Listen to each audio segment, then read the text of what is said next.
সুপ্রিয় শিক্ষার্থীবৃন্দ, আসসালামু আলাইকুম। আমি ফৌজিয়া ইয়াসমিন, সিনিয়র শিক্ষিকা, ICT, Adamjee Cantonment Public School, Dhaka, সেনানিবাস, ঢাকা। তোমরা সকলে ভালো আছো নিশ্চয়ই। আশা করি সবাই ভালো থাকো, সুস্থ থাকো, ঘরে থাকো। আজকে আমি তোমাদের সামনে উপস্থিত হয়েছে সপ্তম শ্রেণীর আইসিটি বিষয় নিয়ে আলোচনা করার জন্য। আমার একটা ইউটিউবে 20 মিনিট স্কুল একটা চ্যানেল আছে, 20 মিনিট স্কুল ফৌজিয়া ইয়াসমিন। তোমরা সেটা ভিউ করলেও আমার প্রেজেন্টেশনগুলো বা আমার লেকচার তোমরা দেখতে পারবে। স্বাগতম। সপ্তম শ্রেণী, বিষয় তথ্য ও যোগাযোগ প্রযুক্তি।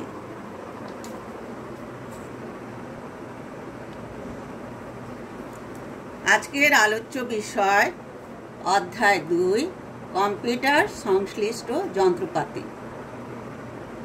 অর্থাৎ দ্বিতীয় অধ্যায়ে কম্পিউটার সংশ্লিষ্ট, অর্থাৎ কম্পিউটার যে আমরা ব্যবহার করি, এই কম্পিউটারে অনেক ডিভাইস আছে বা অনেক যন্ত্র আছে। এই যন্ত্রগুলোর মধ্যে আজকে পাঠ 10 নিয়ে আমরা আলোচনা করব।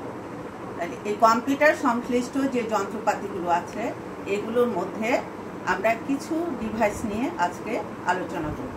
তাহলে আজকে আমাদের আলোচ্য বিষয় পাঠ 10, মেমোরি ও স্টোরেজ ডিভাইস। আজকের আলোচ্য বিষয় পাঠ 10, মেমোরি ও স্টোরেজ ডিভাইস। এই মেমোরি ও স্টোরেজ ডিভাইসে তোমাদের পাঠ 10-এ যেই দুটা ডিভাইস সম্পর্কে ধারণা দেওয়া হবে, সেই দুটোর নাম হলো র্যাম এবং রম। তোমরা র্যাম সম্পর্কে অনেকেই জানো, র্যাম কি বা র্যাম অনেকে নাম শুনেছ। তাহলে আমরা আজকে র্যাম এবং রম এই দুটি মেমোরি সম্পর্কে আজকে আলোচনা করব। নেক্সট স্লাইডে আমরা আসি। মেমোরি কি? মেমোরি 2 প্রকার। তোমাদের আজকের আলোচ্য বিষয় হলো মেমোরি এবং স্টোরেজ ডিভাইস। তাহলে মেমোরি কি? মেমোরি হলো যেখানে আমরা তথ্যগুলো জমা রাখি, বা আমরা যখন কোনো কাজ করব কম্পিউটারে, তখন যেখানে যে ডিভাইস তথ্যগুলো জমা থাকবে, বা যেখানে প্রাথমিকভাবে হোক, প্রাইমারি বা স্থায়ীভাবে হোক কিংবা অস্থায়ীভাবে হোক, যেখানে তথ্যগুলো জমা থাকবে, সেটাই হলো মেমোরি। এই মেমোরি থেকেই তথ্য নিয়ে প্রসেসর প্রসেসিং করে। তোমরা প্রসেসরের নাম অবশ্যই শুনেছ। কি করে? মেমোরি থেকে তথ্যগুলো নিয়ে প্রসেসর প্রসেসিং করে থাকে। তাহলে মেমোরি কয় প্রকার? মেমোরি 2 প্রকার। নাম্বার 1 প্রধান বা প্রাথমিক মেমোরি। নাম্বার 2 সহায়ক মেমোরি। তাহলে মেমোরি কয় প্রকার? মেমোরি 2 প্রকার। একটা হলো প্রধান বা প্রাথমিক মেমোরি, আর একটা হলো সহায়ক মেমোরি। এখন আমরা আসি প্রধান বা প্রাথমিক মেমোরি কয় প্রকার। প্রধান বা প্রাথমিক মেমোরিকে আবার 2 ভাগে বিভক্ত করা হয়েছে। Number 1 RAM, random access memory. Number 2 রম, রিড অনলি মেমোরি। তাহলে কি হলো? প্রধান বা প্রাথমিক মেমোরি হচ্ছে 2 প্রকার। Number 1 RAM, random access memory. Number 2 রম, রিড অনলি মেমোরি। র্যাম কি? যেখানে অস্থায়ীভাবে তথ্যগুলো ধারণ করা হয়। যখন আমরা কোনো কাজ করি কম্পিউটারে, তখন সেই আমাদের ডেটাগুলো কোথায় থাকে? র্যামে থাকে। আর রম কি? Read only memory. আমরা রিড অনলি মেমোরি নামটা শুনে বুঝতে পারছি, যেখানে শুধু পড়া যায়, সেখানে এই রমে কিছু লেখা যাবে না।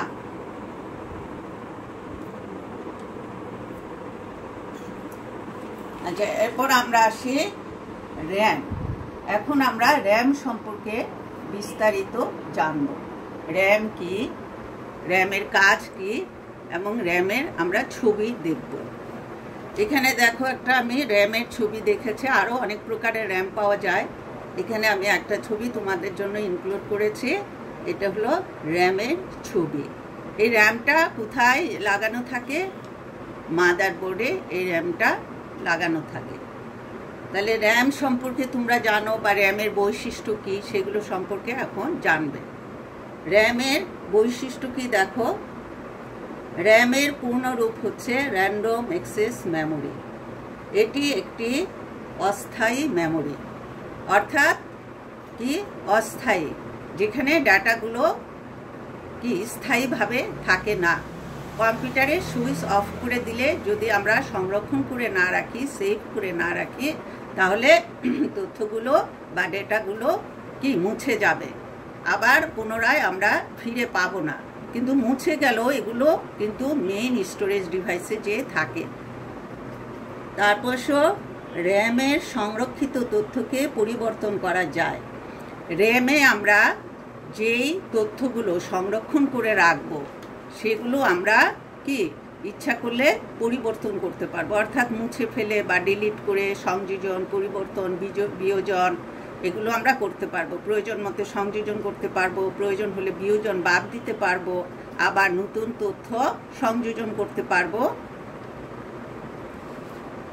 কম্পিউটার বা স্মার্টফোনের মাদারবোর্ডের সাথে র্যাম সংযুক্ত থাকে। দেখো, কম্পিউটার বা স্মার্টফোন যেগুলো আমাদের কি প্রসেসর সম্বলিত ডিভাইস, অর্থাৎ আমরা এখন কিন্তু সব আইসিটি ডিভাইসই প্রসেসর ব্যবহার করি, বা মাইক্রো প্রসেসরের সাহায্যে কিন্তু সব আইসিটি ডিভাইসগুলো ব্যবহৃত হচ্ছে।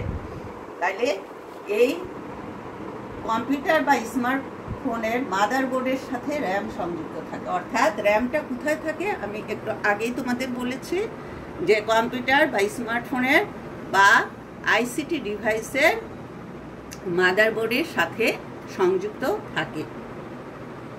মাইক্রোপ্রসেসর সাময়িক সময়ের জন্য র্যামে তথ্য জমা করে। অর্থাৎ মাইক্রোপ্রসেসর কি করে? সাময়িক সময়ের জন্য, অর্থাৎ অল্প সময়ের জন্য র্যামে তথ্য জমা করে। অর্থাৎ র্যামে যে তথ্যগুলো জমা থাকে সেটা মাইক্রোপ্রসেসর কি করে? স্বল্প সময়ের জন্য জমা রাখে বা সেভ করে রাখে। বিদ্যুৎ প্রবাহ চলে গেলে র্যামের তথ্য মুছে যায়। অর্থাৎ আমি এখন এই যে কম্পিউটার ইউজ করছি, হঠাৎ যদি এখন ইলেকট্রিসিটি ফেল হয়, ইলেকট্রিসিটি চলে যায়, তাহলে কিন্তু আমি তোমাদের এই তথ্যগুলো আর তোমাদের সামনে উপস্থাপন করতে পারবো না, বা কম্পিউটার নিজে উপস্থাপন করতে পারবো, বা এই যে মোবাইলের কানেকশনও কিন্তু ডিসকানেক্ট হয়ে যাবে। তাহলে এটার সেরকমই বিদ্যুৎ প্রবাহ যখন চলে যাবে তখন কি করবে? র্যামের তথ্যগুলো মুছে যাবে যদি আমরা ওটা সেভ না করে রাখি। প্রসেসরের গতির সাথে পাল্লা দিয়ে র্যামের গতি বাড়ানো হচ্ছে। এই কথাটা দেখো, প্রসেসরের গতির সাথে পাল্লা দিয়ে র্যামের গতি বাড়ানো হচ্ছে। অর্থাৎ প্রসেসরের যে গতি, প্রসেসরের ক্ষমতা যত বেশি বাড়ানো হবে তত কি হবে? র্যামের গতিও বাড়াতে হবে। একটার সাথে আরেকটা রিলেটেড, প্রসেসরের সাথে র্যাম রিলেটেড।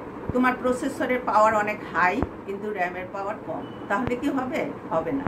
প্রসেসরের পাওয়ারের সাথে র্যামের পাওয়ারটাও ইনক্রিজ করতে হবে, অর্থাৎ বৃদ্ধি করতে হবে। এখানে আসো, তাহলে দেখো এখন প্রসেসরের যে প্রধান বা সহায়ক মেমোরির ক্ষমতা দুইভাবে প্রকাশ করেছি। প্রধান বা সহায়ক মেমোরির ক্ষমতা দুইভাবে প্রকাশ করা হয়। একটা হলো গতি, যা হলো hertz, H Z, capital H small Z, এটা দিয়ে গতি প্রকাশ করা হয়। অর্থাৎ গতি কত এটা প্রকাশ করা হয়, তো কত দ্রুত গতিতে সে কাজ করতেছে, এটা কি দিয়ে প্রকাশ করা হয়? ক্যাপিটাল এইচ এবং স্মল জেড, হার্টস। আর তোমার আরেকটা হলো ক্ষমতা, একটা হলো গতি, আর একটা হলো ক্ষমতা। ক্ষমতা কি দিয়ে প্রকাশ করা হয়? বাইট দিয়ে। তোমরা অবশ্যই বাইট কথাটি শুনে থাকবে। বাইট কি দিয়ে? বাইট কিসের একক?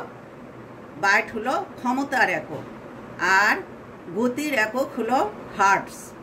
তাহলে তোমরা এই কথাটা খুবই ভালোভাবে মনে রাখবে যে গতির একক হার্টস, ক্যাপিটাল এইচ এবং স্মল জেড দিয়ে প্রকাশ করা হয়, আর ক্ষমতার একক হলো বাইট।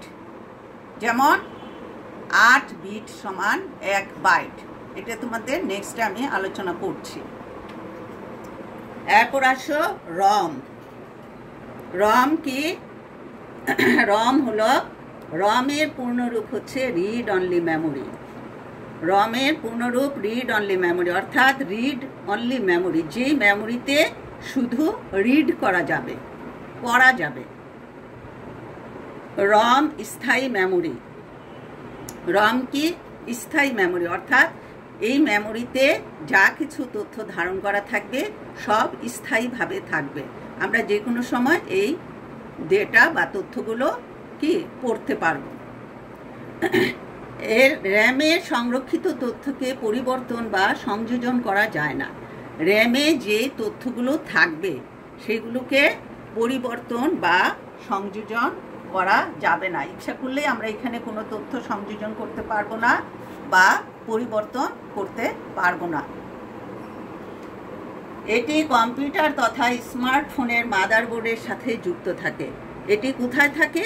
ওই র্যামের মতোই রম, এই যেখানে তোমাদের ছবিতে দেখানো হয়েছে।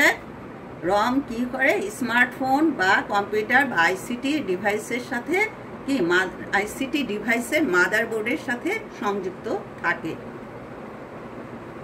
রমে নির্দেশনাগুলো স্থায়ীভাবে সংরক্ষিত থাকে, অর্থাৎ রমে যে নির্দেশনাগুলো দেওয়া থাকে, অর্থাৎ প্রসেসর যে নির্দেশনাগুলো নিয়ে প্রসেসর প্রসেসিং করবে, সেই নির্দেশনাগুলো রমে স্থায়ীভাবে দেওয়া থাকে বা সংরক্ষিত থাকে। বিদ্যুৎ প্রবাহ চলে গেলেও রমের তথ্য মুছে যায় না, অর্থাৎ ইলেকট্রিসিটি ফেল হয়ে গেল, তাহলে কি হবে? তথ্য মুছে যাবে না, যেহেতু এটা স্থায়ী মেমোরি। এ মেমোরি শুধু পাঠ করা যায়, বিশেষ ব্যবস্থা ছাড়া মুছা বা সংরক্ষণ করা যায় না। অর্থাৎ এই মেমোরি শুধু পাঠ করা যায়, বিশেষ ব্যবস্থা ছাড়া মুছা বা সংরক্ষণ করা যায় না। অর্থাৎ আমি ইচ্ছা করলে এটাকে মুছে ফেলতে পারবো না, একটা কিছু বিশেষ সিস্টেম মেনে এটাকে কি করতে হবে? মুছতে হবে বা পরিবর্তন করতে হবে। তাহলে তোমরা রম সম্পর্কে তোমাদের ধারণা হয়েছে। তোমরা এখান থেকে র্যামের বৈশিষ্ট্য, রমের বৈশিষ্ট্য, তারপরে র্যাম এবং রমের মধ্যে পার্থক্য, অর্থাৎ র্যামের বৈশিষ্ট্য কোনটা, রমের বৈশিষ্ট্য কোনটা, এইভাবে ছক আকারে তোমরা পার্থক্যটা লিখে দেখাবা বা খাতায় লিখবে।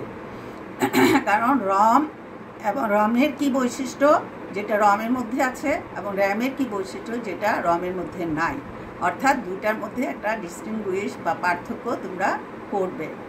এর বৈশিষ্ট্য, রমের বৈশিষ্ট্য এবং রমের বৈশিষ্ট্যগুলো ধারাবাহিকভাবে লিখে তোমরা পার্থক্য তৈরি করবে।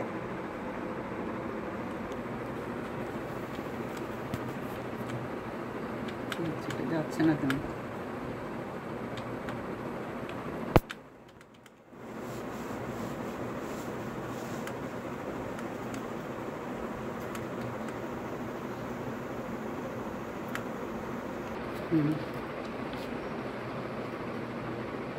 এই পাঠে পাঠ 10-এ তোমাদের কিছু নতুন শব্দ আছে।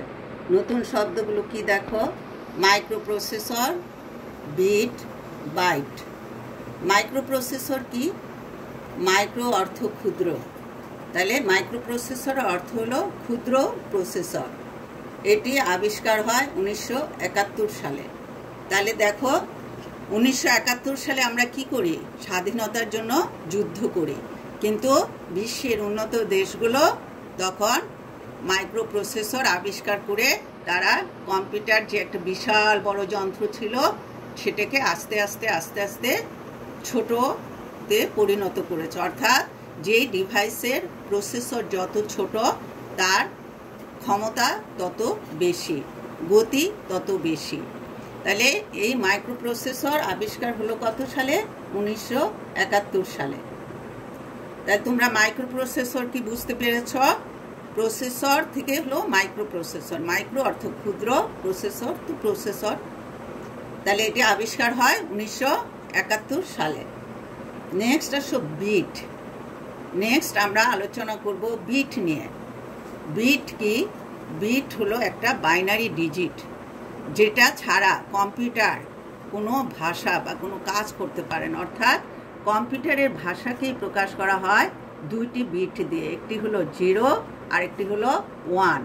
এই কম্পিউটার শুধু 0 এবং 1কেই বুঝে, এবং যত কম্পিউটারের ভাষা আছে সব 0 এবং 1 দিয়েই লেখা হয়।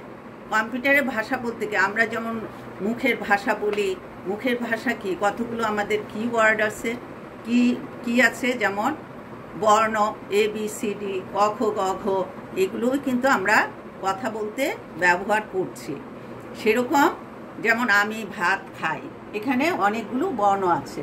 সেরকম কম্পিউটার যখন আমাদের কি বাংলা ভাষায় কতগুলো বর্ণ আছে, ইংরেজি ভাষায় কতগুলো বর্ণ আছে, সেরকম কম্পিউটার যে ভাষা ব্যবহার করে মানুষের ভাষাকে নিজের ভাষায় রূপান্তর করে নিচ্ছে, তার বোঝার ভাষা হচ্ছে 0 এবং 1। এই 0 এবং 1 ভিন্ন ভিন্ন দুটা ডিজিট।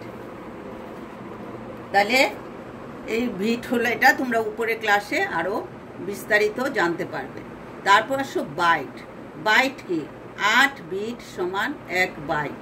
অর্থাৎ এরকম 0 1 0 1 1 0 1 0 এরকম 8টা বিট নিয়ে কি হয়? 1 বাইট হয়। আবার 1024 বাইট সমান 1 কিলোবাইট, 1024 বাইট সমান 1 মেগাবাইট। তারপর 1024 1024 1024 এরকম 3 বার গুণ দিলে হয় 1 গিগাবাইট। তারপরে 1024কে 4 বার গুণ দিয়ে হয় 1 টেরাবাইট। তাহলে কি দেখো, byte, kilobyte, megabyte, gigabyte, terabyte, এইভাবে কি হচ্ছে? তার ক্ষমতা বেড়ে যাচ্ছে। ক্ষমতার একক কি? বাইট। তাহলে তার ক্ষমতা দেখো terabyte, byte, kilobyte, megabyte, gigabyte, terabyte পর্যন্ত তার ক্ষমতা কি বেড়ে গেছে। এবং এইভাবে কম্পিউটারের ক্ষমতাকে কি করা হয়? নির্ধারণ করা হয়।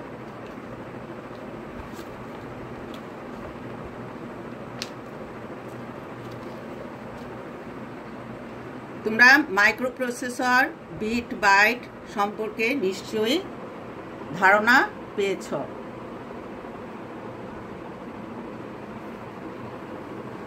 আচ্ছা, এখন তোমাদের এই যে ডিভাইস সম্পর্কে, মেমোরি এবং স্টোরেজ ডিভাইস সম্পর্কে আজকে আলোচনা করা হলো। তার মধ্যে কি কি আলোচনা করা হলো? আবার আমরা একটু ব্যাকে যাই।